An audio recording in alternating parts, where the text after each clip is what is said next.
when it was originally set up. They set them up staggered so that every year 3 new ones are coming on, but you have 6 that have some experience on it, okay? 3-year staggered terms. Every year they will appoint 1 commissioner out of their group. So in other words, out of the group of 9, they will appoint 1 of them to be the, what's the word I'm looking for? Like the chairman. Okay? One every year. 1 every year. Yep. That is your real estate commission. Now, you say, well, what do they do? What do they do? A lot of what the commission does has to do with education and discipline. Education and discipline. But can you tell me what the purpose of the real estate commission is? What's the purpose of the real estate commission? Protect whom? Protect consumers. Protect the public. That is their job. How does the real estate commission do it? They provide educational. Now, that's not the right word. They don't provide. They design educational courses. The syllabus that we use in this classroom was designed by the real estate commission. Literally down to the point of the topics, the timing, etc., etc. Okay? CE courses. They design a series of CE courses. The commission designs the update, and then they approve elective courses.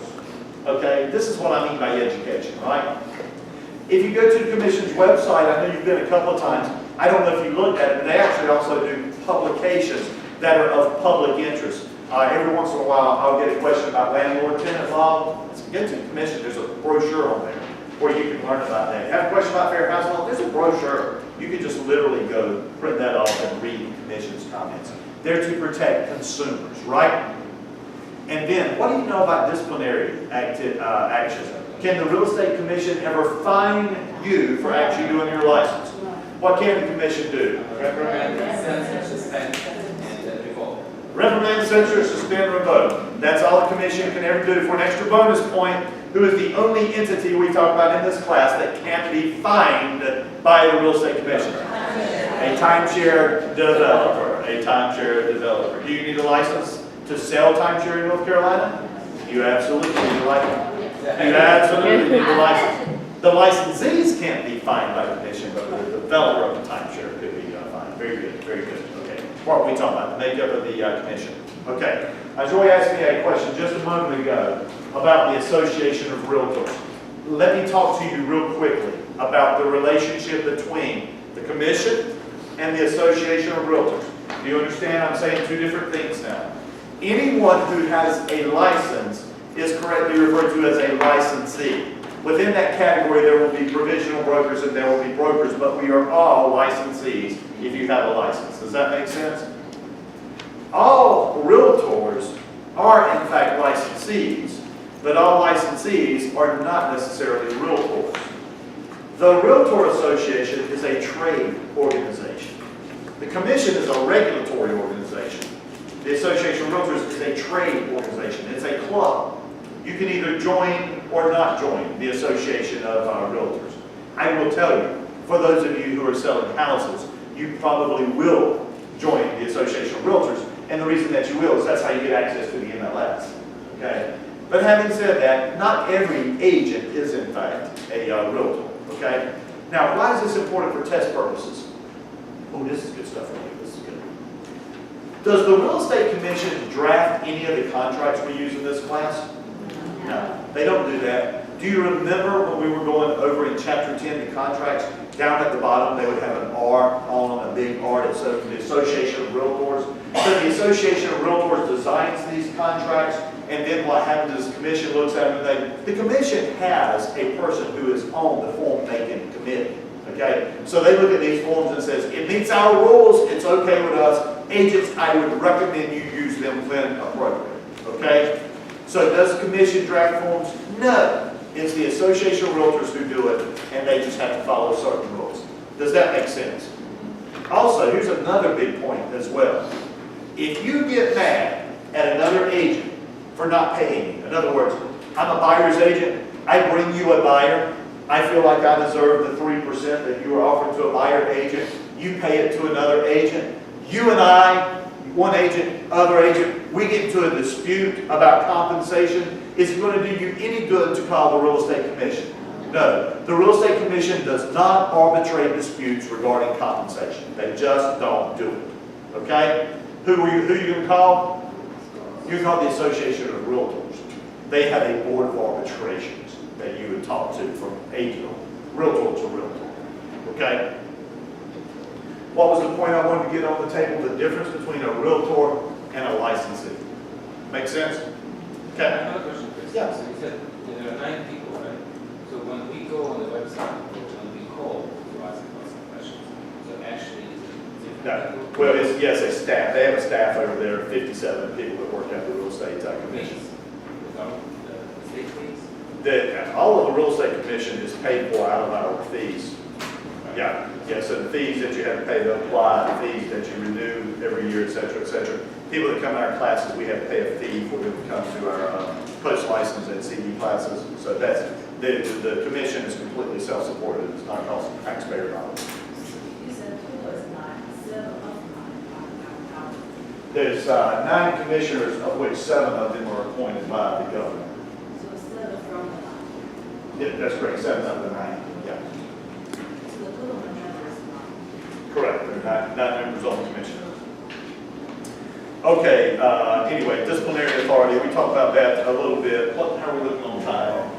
And 47. 10:47. Let's go a little bit on this before I give up on it. The disciplinary authority, you already have part of the answer to that question, right? Reprimand, censure, suspend, revoke.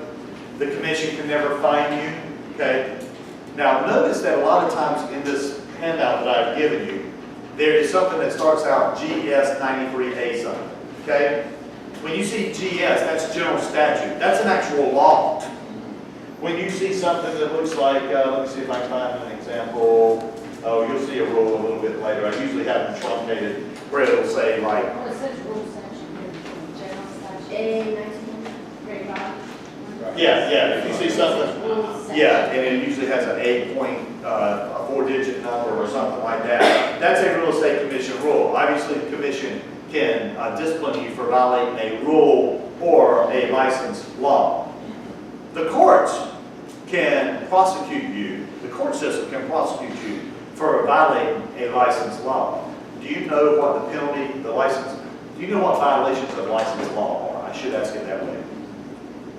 Well, violations of law fall into one of 2 categories, don't they? Misdemeanor or felony.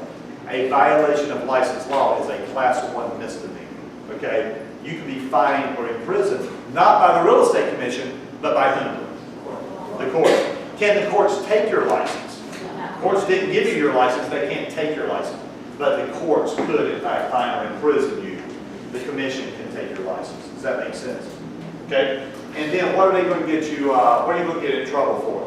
In our old book, we used to have a list of the 15 things that you could do wrong that were going to get you in trouble. We no longer have that, but let me give you a list of some of them and see if this makes sense to you. See if you've heard these before. You don't need to write it down. You don't need to write it down.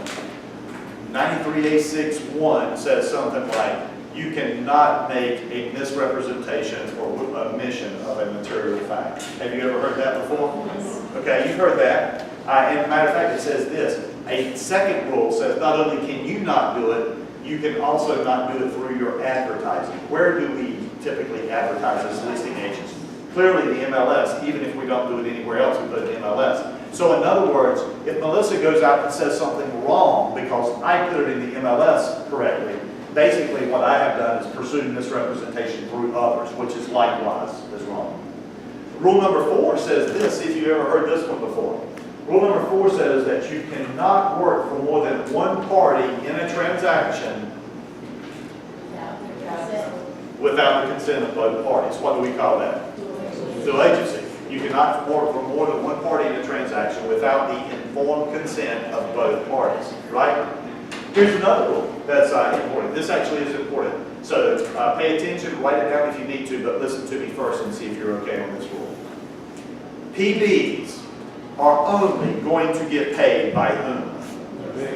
Their broker in charge or the firm that they work with, okay? They are only going to get paid by their broker in charge, all right?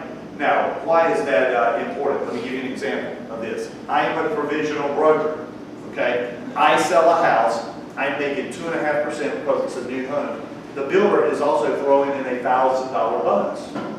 The 2.5% is going to be paid to my firm, and they're going to pay me, right? Whatever my split is. How about the bonus?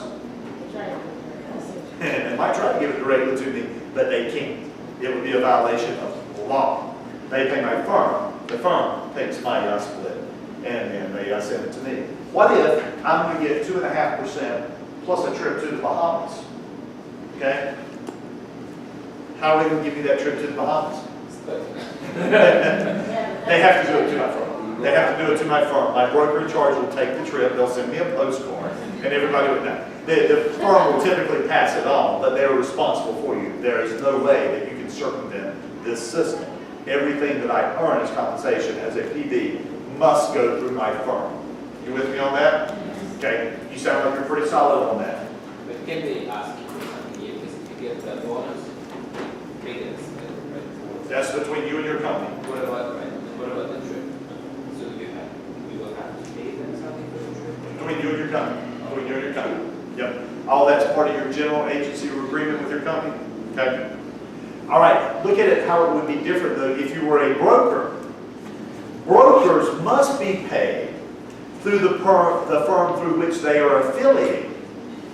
Having said that, what in this situation if I were to get 2.5%, but also a free trip to the Bahamas? Now let's look at how this is different if I'm a broker.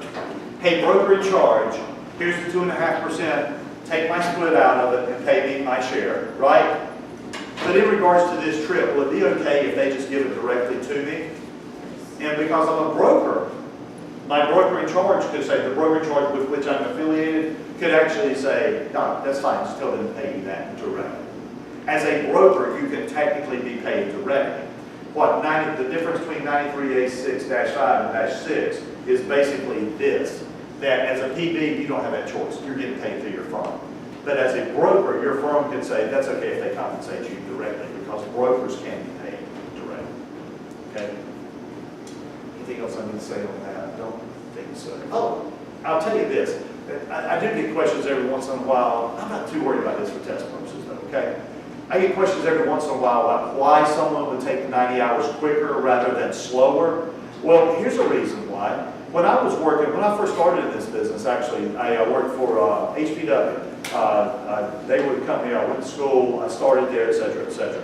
So I'm working there. Over time, I started doing some property management. At the time, HPW didn't do any property management. So once I became a broker and started doing this property management, here's what I did. I did all my general brokerage sales through HPW. My property management company was set up as a different company, and I was compensated directly on the things that I was managing myself, my own company. Was that a legal position to be in? It absolutely was, because one, I was a broker, right? Literally, I was a broker in charge for my property management company. And I went to HPW and I said, hey, are you guys okay with me doing this? And they said, not only are we okay, we actually insist that you do that, because they were not set up to handle property management at the time. I don't know if they are today or not. You may end up with some creative situations like this, and this is where you will come to me and say, Chris, do I need to be a broker sooner rather than later? We talked about forming an entity a little bit earlier. It's a heck of a lot easier to do if you're a broker instead of a PB. Okay, because you have to have a qualified broker. Give you another example. One day I'm going to retire down at the coast. I may end up practicing here in Raleigh with ABC Realty. I may move down to the coast and have a different company until I move down there, because ABC doesn't have any assets at the beach, but Intercoastal does, but they don't have assets here. As a broker, could I be affiliated with multiple brokers in charge? Yes, as long as I had what? The permission of all brokers in charge with which I was affiliated. Could a PB do that? No, only a broker can do that. I'm through talking about that, if that's okay. Yep. As you go throughout your career and you're planning your career, like we were talking about earlier, Beth, you probably need to come in sometime and just literally sit down with me and say, this is what I'm planning. How do I get to there from where I am right now? And I'll give you a consult on how to get there. Some of the other rules say something like this, and by the way, please don't miss this on the exam.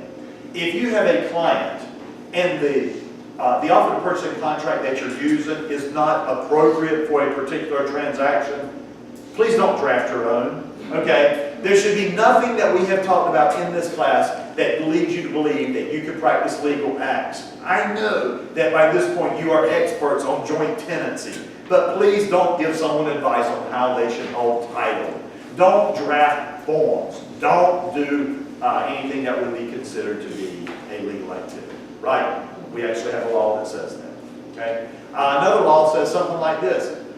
Don't pay an unlicensed entity or person to do something that requires a license. You're nodding your head and you say, I would never do that. Watch out. You will be tempted. You will be tempted. Do you know how powerful a good HOA president is? They know everybody. They know when people are getting ready to move because they'll call and ask them about documents and stuff like that they need. Knowing that HOA president can probably get you 3, 4, 5 deals a year. So the HOA president every once in a while say, hey, Melissa, I've been giving you some pretty good leads on this stuff. How about you start throwing me some back every time you sell one of these houses? What are you going to do? Write up a nice thank you note. Do not put any money in it, okay? Unless they are licensed. You know what I tell them? Oh, if you want to get paid, just go get your license. I'll be glad to pay you if you have an active license, okay? I'll be glad to teach the class for you too. So I can get some extra money that way. It's tempting. Your friends, they're going to give you leads every once in a while. And then they'll jokingly over a cocktail say, good gosh, you're making 12 grand on that. How about kicking me back $1 grand? Are you going to do it? No. It's illegal to pay an unlicensed person for something that requires a license. Okay? A referral, for example. Be careful about that. We're also going to get a little bit later, we'll talk specifically about the trust account. That is 93A612. I will be more specific about that at the time that it comes up. Okay? But anyway, these are examples of the laws that the commission wants to make sure that you're educated on. And I now have that it's right at 11. So let's take our break right now. Lisa, you can stop that for just a moment. Let's go to about 11.